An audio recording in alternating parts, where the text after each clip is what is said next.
مولاي صل وسلم دائما أبدا على حبيبك خير.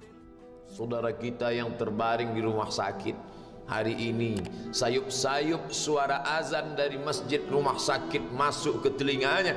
Dia menonton di televisi acara live solat Jumat, tapi saat itu dia hanya mampu terbujur kaku.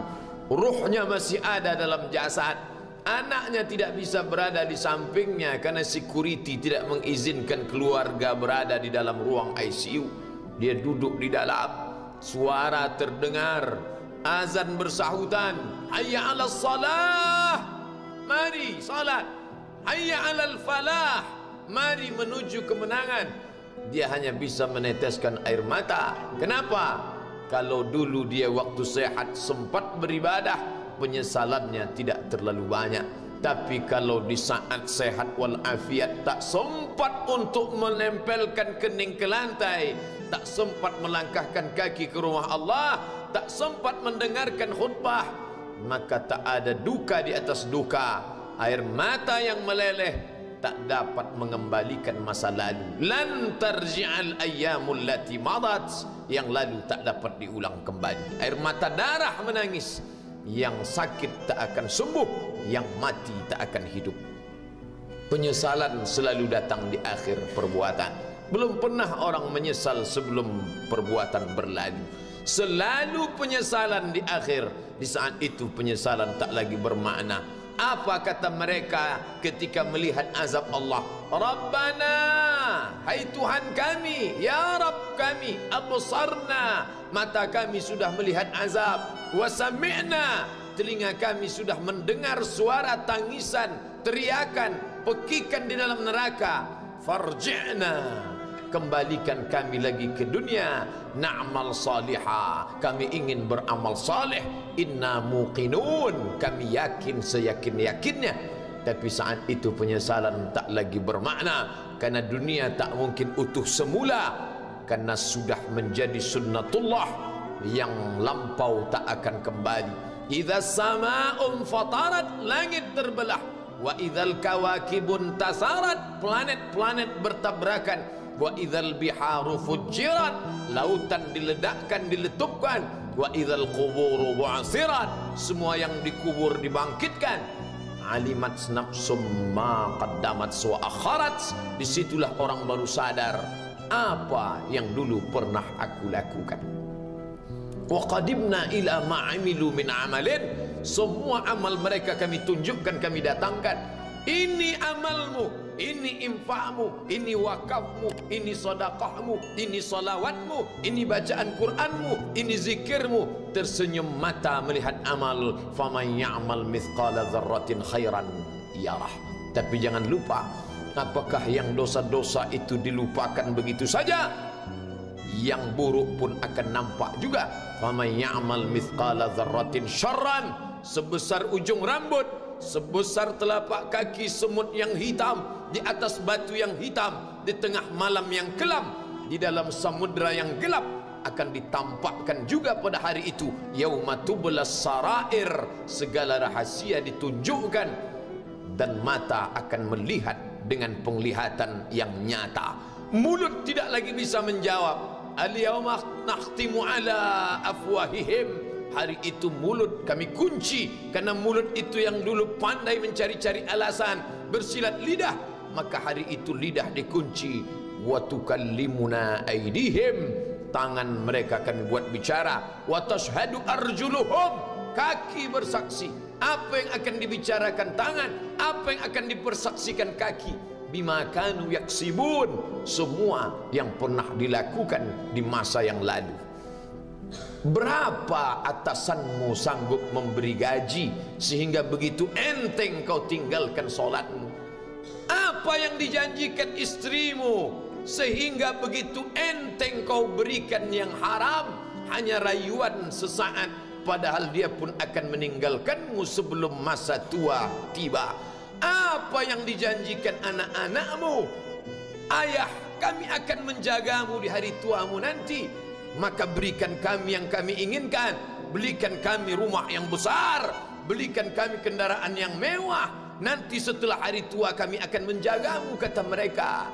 Tapi setelah kita tua, dosa-dosa begitu banyak terkumpul, mereka pun meninggalkan kita di panti jompo yang penuh dengan kesunyian, hening, sepi. Suara cucu tak terdengar menangis, karena mereka pun malu mengakui kita sebagai orang tua. Suapkanlah yang haram ke mulut mereka, berikanlah yang batil ke dalam perut mereka. Itu hanya akan menjadi azab di dunia sebelum hari kiamat tiba.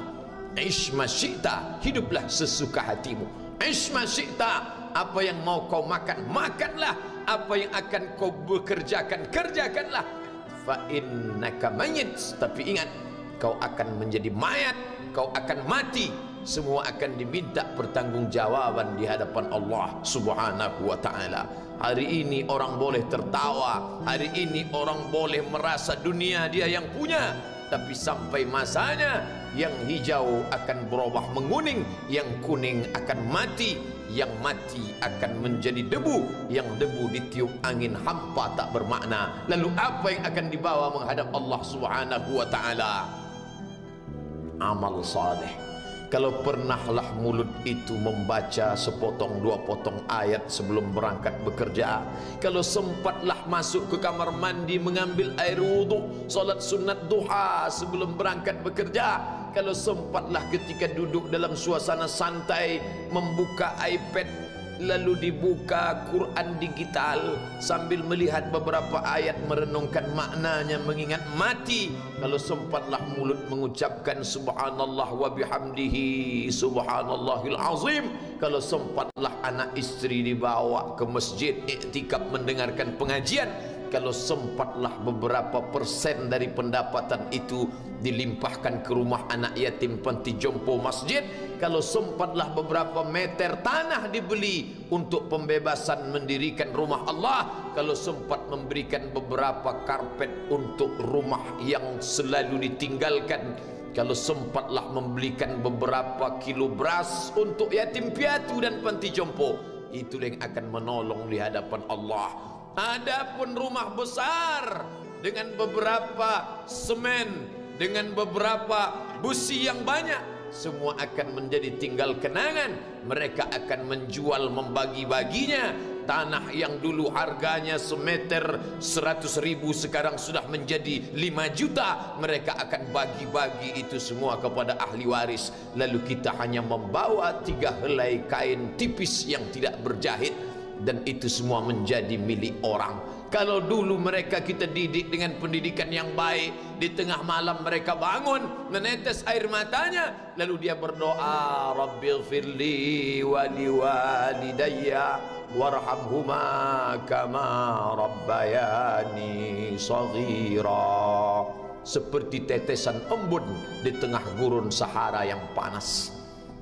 Kalau sempatlah mereka berdoa, Allahumma ighfir lahu warhamhu wa'afihi wa'fu anhu, maka mengalirlah air yang sejuk ke tenggorokan yang kering. Kalau sempatlah mereka membeli makanan, diundangnya anak yatim, diusapnya kepala, ya Allah, terimalah sedekahku ini untuk almarhum ayahku, almarhumah bundaku. Aku tak dapat membalas budi baik mereka, ya Allah, mereka sudah mendahului aku. Maka akan mengalirlah itu sebagai perlipur lara di tengah alam barzakh sementara kiamat tiba. Tapi kalau mereka hanya dididik dengan keduniawian, dididik dengan kemewahan, disumbat mereka dengan materi, tak pernah diingatkan pada mati. Ketika kita mati, mereka pun juga akan mati perasaan ingatannya. Paling celaka lagi, mereka mengingat kita dengan mengantarkan bunga, mereka mengingat kita dengan pakaian hitam, mereka mengingat kita dengan suara musik, mereka mengingat kita dengan memajang foto kita besar-besar di dalam rumah. Dan itu hanya menjadi penghalang rahmat Allah turun, tidak berkesan sedikit pun. Mereka sedang menyangka kalau dinyanyikanlah lagu kesenangan kita, terobat rindu hatinya. Kalau dipajangnya foto kita, dilingkarkannya karangan bunga, puas rindunya. Padahal itu tidak membuat pengaruh apapun kepada kita di alam barzakh. Maka sayang, buatlah sayang yang mengingatkan sesudah mati. Kalau rindu, buatlah kerinduan yang membuat dia akan tetap mengalir sebagai satu amal sesudah kematian. Idza matal insan, kalau manusia mati, inqata'a. Dulu rajin membaca Quran, berhenti. Dulu rajin salat tahajud, berhenti. Dulu rajin menghatamkan segala yang baik-baik, berhenti. Tapi ada yang tetap mengalir. Di antara yang mengalir itu adalah shadaqatun jariyah. Sempat membelikan beberapa bungkus nasi. Nampak orang tua di panti jompo menyuap nasi itu, menggeletar tangan mereka karena usia lanjut, menetes air mata. Kita bukan sedang melihat orang tua, kita bukan sedang melihat orang lain. Saat itu kita sedang melihat potret diri kita 30 tahun yang akan datang. Di mana aku 30 tahun akan datang? Surga, kenikmatan yang luar biasa. Tapi dia tidak akan dimasuki oleh orang yang biasa-biasa. Solat biasa, baca Quran biasa, zikir biasa, untuk mendapatkan yang luar biasa. Maka itu bukan perimbangan ibadah yang fair. Hanya dengan solat wajib biasa, hanya dengan baca Quran biasa, hanya dengan zikir biasa, hanya dengan sedekah biasa, berharap akan masuk ke dalam surga yang luar biasa, maka sungguh bukan suatu perimbangan perniagaan yang seimbang antara makhluk dengan Khalik Allah Subhanahu wa taala. Khutbah Jumat ini kembali mengingat kita, mengajak merenung bersama. Kita ini mau kemana? Di sini untuk apa? Yang kita bawa menghadap Allah itu apa? Apakah nama, jabatan, kebesaran, harta benda ikut menghadap Allah? Tidak. Dia akan tinggal menjadi puing-puing kenangan. Yang akan dibawa adalah amal saleh. Makanya kita selalu berdoa selesai wudu, Allahumma ja'alni minat tawabin waj'alni minal mutatahhirin. Ditutup dengan waj'alni min ibadikas salihin. Karena orang yang saleh lah yang selamat dari kerugian, yang lain rugi. Innal insan, semua manusia lafi khusrin, rugi. Yang kaya rugi, yang punya kuasa rugi, yang ganteng rugi, yang punya anak rugi, yang punya istri rugi. Tapi ada yang beruntung, illallazina amanu, kecuali yang beriman, wa amilus salihati, dan beramal saleh. Itulah orang yang beruntung, karena dia akan hidup dalam kehidupan yang kekal abadi, membawa iman dan amal salehnya. Kalau sampai hari ini masih bersemayam di dalam diri kita, mari kita jaga.